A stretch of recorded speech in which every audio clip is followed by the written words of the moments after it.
Hello বন্ধুরা, তোমরা সবাই কেমন আছো? আশা করি ভালোই আছো। আজ বানাবো আমি মাটন, সাথে আছে বাঁধাকপি টমেটোর চাটনি। বাঁধাকপি টমেটোর চাটনিটা আমি তারপর রান্না করব। ফিরে আসছি। পেঁয়াজ রসুন আদা কেটে নিয়েছি, এখানে গোটা রসুনও আছে। আমাদের বাড়ির সবাই মাংসের মধ্যে আলু খেতে খুব ভালোবাসে। লং, বড় এলাচ,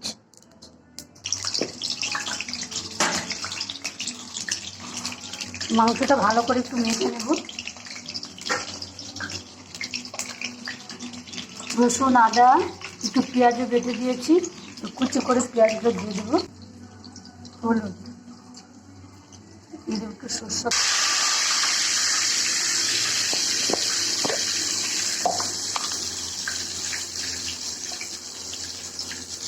গোটা জিরে। এখানে আমার কিছু দিলাম না, এখানে যে আমি ভাজা মশলাটা করেছি, এখানে এলাচ দারচিনি গোলমরিচ সব ভেজে রেখেছি, এটা নামানোর আগে দেব।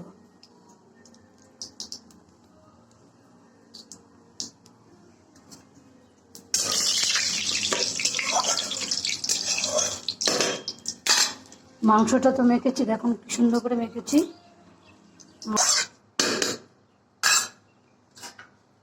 এবার ঢেকে দেবো, দিয়েছি।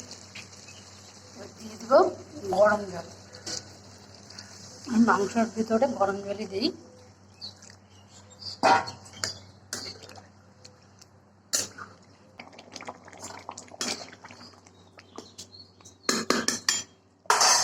ওই যে মশলাটা ভেজে রেখেছিলাম ওটা দিয়ে দেব।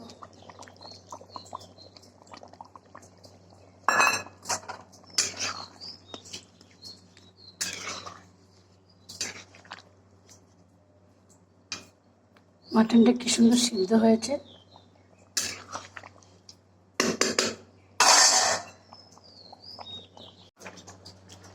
সাথে কটা পাঁপড়ও ভেজে নিয়েছি।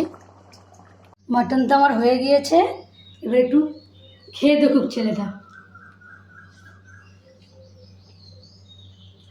কেমন হয়েছে। দারুণ। তাহলে রান্নাটা এখানে শেষ করছি। তোমাদের কেমন লাগলো? ভালো লেগে থাকলে লাইক কমেন্ট সাবস্ক্রাইব করে দিও। ধন্যবাদ।